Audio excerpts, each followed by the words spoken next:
Hello everyone, welcome back to my channel. So in this channel you will find out videos regarding life science examination. So today we are going to see the most important topic or PYQs of unit 13, which is method in biology.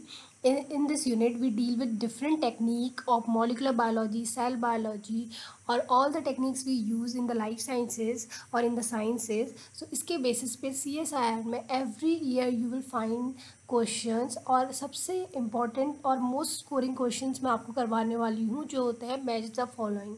सो मैंने यहाँ पे क्यों लिखा है कि score extra marks in section C. तो section सी में आप जो मैच द फॉलोइंग क्वेश्चन है उनको बहुत जल्दी कर सकते हैं, विद इन 1 मिनट कर सकते हैं अगर आपको थोड़ा भी उनके बारे में पता है। और easy and quick questions means बहुत जल्दी किए जा सकते हैं और रिपीटेटिव। हर ईयर का आप क्वेश्चन पेपर उठा के देख लीजिए, प्रीवियस 10 ईयर का कोई ऐसा क्वेश्चन पेपर नहीं होगा जहाँ पे यूनिट 13 में आपको मैच द फॉलोइंग क्वेश्चन ना मिला हो, और वो भी बहुत ज़्यादा सिंपल क्वेश्चन होता है।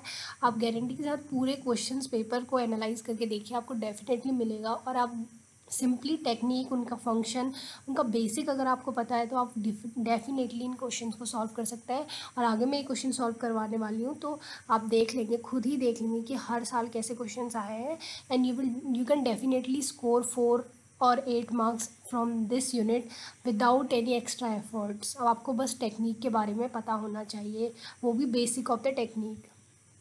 सो let's see first question. So ये जो क्वेश्चन है दिसंबर 2019 में पूछा गया है, और यहाँ पे दिया गया है given below are 2 set of terms to various method use in biological sciences. तो आपको यहाँ पे डिफरेंट टर्म्स दिए गए हैं और इन टर्म्स को आपको मैच करना है कॉलम बी से। तो हम देखेंगे कि सबसे पहले ये क्वेश्चन इतना सिंपल है, अगर आपको इसमें कुछ भी नहीं पता इस क्वेश्चन में तो आपको पता होना चाहिए कि जो साउदर्न वेस्टर्न ब्लॉटिंग है वो किस लिए यूज़ होती है। साउदर्न ब्लॉटिंग जो हम करते हैं वो ऑब्वियसली डीएनए के लिए करते हैं, और वेस्टर्न ब्लॉटिंग हम जो करते हैं वो प्रोटीन्स के लिए करते हैं। तो ये है डीएनए प्रोटीन इंटरेक्शंस के लिए। तो हमारा जो क्यू है उसका जो राइट आंसर है वो है हमारा फर्स्ट। तो क्यू को हम फर्स्ट के साथ मिला सकते हैं।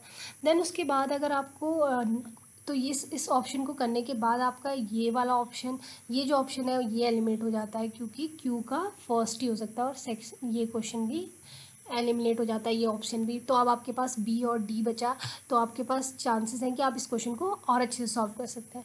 अगर आपको थोड़ा भी टेक्निक के बारे में पता है, रेस के बारे में, तो रेस का फुल फॉर्म होता है rapid amplification of C DNA end. जो भी सी डीएनए एंड है या एमआरएनए का एंड है उसका रैपिड एम्प्लीफिकेशन किया जाता है, ताकि जो 5' एंड और 3' एंड है उसकी एनालिसिस की जा सके, किसमें, कॉम्प्लीमेंट्री डीएनए में या फिर एमआरएनए में। अगर आपको ये भी पता है तो आप यहाँ पे इजीली मैच कर सकते हैं कि पी का ऑप्शन जो है 3 है, determining the end of mRNA और सीडीएनए। तो यहाँ पे जो हमारा ऑप्शन सही होता है इन दोनों को मिला के ये होता है हमारा ऑप्शन बी। बट अभी हम बाकी इस ऑप्शन को भी आप एलिमिनेट, मीन्स सिंपली आपको अगर 2 टेक्निक के बारे में पता है तो आप इजीली इस क्वेश्चन को सॉल्व कर सकते हैं। तो अभी हम बाकी टेक्निक का भी देख लेंगे। जो रिकर्सिव पीसीआर होता है वो यूज़ होता है construction of synthetic DNA, means double standard DNA बनाना हो या डिफरेंट टाइप के आपको डीएनए बनाने हैं सिंथेटिकली, तो उसके लिए जो पीसीआर यूज़ होता है वो है रिकर्सिव पीसीआर। तो ये आपका ऑप्शन फोर्थ हो गया। और जो टेकमैन होता है ये एक प्रोब होता है, ये रियल टाइम पीसीआर में यूज़ किया जाता है, डिफरेंट सिग्नल प्रोवाइड करता है। जब हम रियल टाइम पीसीआर करते हैं तो वहाँ पे जिस फ्लोरेसेंट डाई के साथ ये बाइंड करता है उसका नाम होता है FAM। तो ये जो है FAM एक फ्लोरेसेंट डाई है, तो यहाँ पे मैंने लिख दिया है कि ये एक फ्लोरेसेंट डाई है। और रेस का फुल फॉर्म है rapid amplification of C DNA end. तो इस क्वेश्चन को आप देख सकते हैं कितना सिंपल क्वेश्चन है, इजीली आप 4 मार्क्स स्कोर कर सकते हैं और बिना किसी एक्स्ट्रा एफर्ट के और बहुत कम टाइम में। बट अब ऐसा नहीं है कि हम PYQs क्यों करें, तो आप PYQs का पूरा लिस्ट बना लीजिए, हर टेक्निक का उसका फंक्शन, जो भी आप PYQ सॉल्व करते ही आपकी बहुत लंबी लिस्ट बन जाएगी। जैसे इस क्वेश्चन से ये आप लिस्ट बना सकते हैं, आपने कॉपी के पेज पे लिखा रेस और उसका फंक्शन, वैसे ही आपने रिकर्सिव पीसीआर का फंक्शन, टैकमैन प्रोब का फंक्शन, ये आप डिफरेंट गूगल से थोड़ा सा भी इनके बारे में इंफॉर्मेशन ले सकते हैं और अपने नोट्स में ऐड कर सकते हैं। नेक्स्ट टाइम जब क्वेश्चन पूछा जाएगा तो यही टेक्निक मे बी किसी और मैच द फॉलोइंग इनमें से कोई एक टेक्निक हो, तो उसके थ्रू आपका एक जो ऑप्शन होगा वो बन जाएगा। तो इस तरीके से आप यूनिट 13 में स्कोर अप कर सकते हैं। Next we will see our next question. तो ये है 137 क्वेश्चन ऑफ जून 2017। ये भी बहुत सिंपल क्वेश्चन है। Several fusion construct were developed to purify heterologous protein in E coli. तो जब भी हम किसी प्रोटीन को प्योरीफाई करते हैं तो उसके स्पेसिफिक या तो एंटीबॉडी डालते हैं या कोई लाइगेंड डालते हैं। तो डिफरेंट पार्टनर्स और उनके लाइगेंड दिए गए हैं आपको लिस्ट में, आपको बस इनको मैच करना है। तो सबसे सिंपल जो इस क्वेश्चन में है, आपको यहाँ पे मिलेगा R, glutathione S transferase. Obviously glutathione S transferase है तो वो ग्लूटाथायोन के साथ ही बाइंड करेगा। तो इस तरीके से आपका आर का 3, तो आपका ऑटोमेटिकली यहाँ पे 2 ऑप्शन एलिमिनेट हो गए। तो देखिए कितनी इजीली आपके 2 ऑप्शन, आपके जो क्वेश्चन की सही होने की प्रोबेबिलिटी है उससे काफ़ी हद तक बढ़ जाती है। देन जो मोस्ट कॉमनली आपने पढ़ा होगा, कहीं पे भी आपने अच्छे से पढ़ा होगा, तो हिस्टिडीन का हमेशा जो टैग होता है वो निकिल के साथ जो होता है मैच होता है। तो हमारा टी का सेकंड और आर का थर्ड, तो आर का थर्ड और टी का सेकंड केवल इस ऑप्शन में है।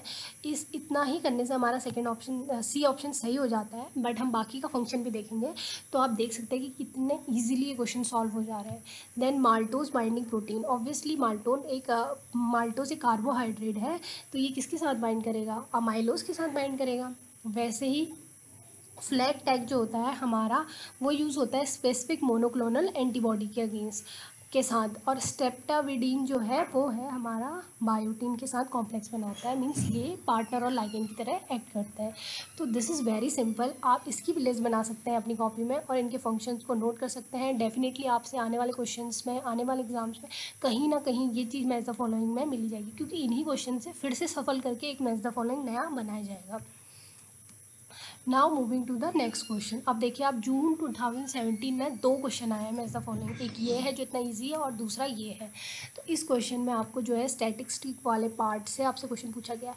जरूरी नहीं है कि आपको स्टैट्स को बहुत डीप में जाके पढ़ना है या बहुत इन डेप्थ पढ़ना है, आपको स्टेप का बस स्टैट्स में जो बेसिक टेक्निक जो भी टर्म्स होते हैं उनका फंक्शन पता होना चाहिए, उनका नॉर्मल वो पता होना चाहिए। तो आप बेसिक्स भी अगर कवर करेंगे तो आपके कुछ क्वेश्चन निकल जाएंगे। अब इस क्वेश्चन को हम सॉल्व करके देखते हैं। सबसे पहले जो क्वेश्चन है इसमें हम देखते हैं, चलो काई स्क्वायर जो होता है वो काई स्क्वायर एनालिसिस सब ने सुना होता है, कि कोई ऐसा नहीं है जिसने नहीं सुना। तो क्या इससे हमें पता चलता है, हमने यूनिट 8 में जब हम जेनेटिक्स पढ़ते हैं तो वहाँ पे भी हम काई स्क्वायर का यूज़ करते हैं। तो हम पढ़ते हैं काई स्क्वायर से डेविएशन, डेविएशन बिटवीन हमारा ऑब्जर्व और एक्सपेक्टेड वैल्यू के बीच में क्या डेविएशन। तो एस का जो ऑप्शन हो जाएगा 3 हो जाएगा। तो फिर देखिए यहाँ पे आपके 2 आपके ऑप्शन एलिमिनेट हो गए ये करने पर ही। तो आपकी प्रोबेबिलिटी कि ए सही होगा या सी सही होगा। देन सबसे सिंपल टर्म है कोरिलेशन कोफिशिएंट। अब कोरिलेशन को पढ़ के ही समझ आ रहा है कि वो 2 चीज़ों के बीच में रिलेशन बता रहा है। तो ऑब्वियसली इसका आंसर होगा first, measure the strength of association between 2 variable. अब इसमें कुछ पता होने की बात नहीं है, ये बहुत सिंपल सा कॉमन सेंस यूटिलाइज किया जा सकता है कि क्यू का जो आंसर होगा वो फर्स्ट होगा। तो इस तरीके से हमारा सी जो ऑप्शन होता है वो सही हो जाता है। But still we will see के और ऑप्शंस का मैच क्या हो सकता है। तो हमारा अभी वेरिएंस है और रिग्रेशन एनालिसिस है। तो जो वेरिएंस है वो हमें बताता है कि कितना वेरी कर रहा है, वेरिएंस स्प्रेड ऑफ डिस्ट्रीब्यूशन, जो भी हमारा डाटा है उसमें कितना स्प्रेड ऑफ डिस्ट्रीब्यूशन हो रहा है, ये हमारा वेरिएंस के थ्रू एक्सप्लेन किया जाता है। और जो रिग्रेशन एनालिसिस होती है तो हम किसी prediction of a value of a dependent variable based on a value of an associated variable, means हम किसी डिपेंडेंट वेरिएबल के बारे में प्रिडिक्ट करते हैं, उसके बारे में पता करते हैं किसके बेस पे, दूसरे एसोसिएटेड वेरिएबल के बेस पे। 2 वेरिएबल्स होते हैं, एक हमारा डिपेंडेंट होता है, एक दूसरा वेरिएबल होता है। तो हम जो सेकंड वेरिएबल है उसकी बेस पे फर्स्ट वैल्यू डिपेंडेंट वेरिएबल को प्रिडिक्ट करते हैं कि उसकी वैल्यू क्या हो सकती है। तो ये हमारी होती है regression analysis. So these are very simple questions from the PYQs of method in biology. तो ये बहुत ज़्यादा सिंपल क्वेश्चन है, आप इन क्वेश्चंस को नोट करिए और इनका फंक्शन अपनी एक अलग सी कॉपी में मेंटेन करिए, और इससे आपको डेफिनेटली एक 4 मार्क्स का क्वेश्चन सेक्शन सी में ज़रूर मिलेगा। And this technique will also help you, like कहीं कहीं पे बहुत सारी जगह टेक्निक्स यूज़ की जाती है, तो टेक्निक्स को पढ़ना बहुत ज़रूरी है और उनका फंक्शन पता होना। So if you like this video please subscribe to my channel, और अगर आपको ये वीडियो पसंद आई तो please let me know in the comment section. तो मैं इस सीरीज़ को कंटिन्यू करूँगी फर्दर क्वेश्चन के साथ, so that it can be helpful for you for the upcoming examination. So please like, share and subscribe to my channel, and thank you very much.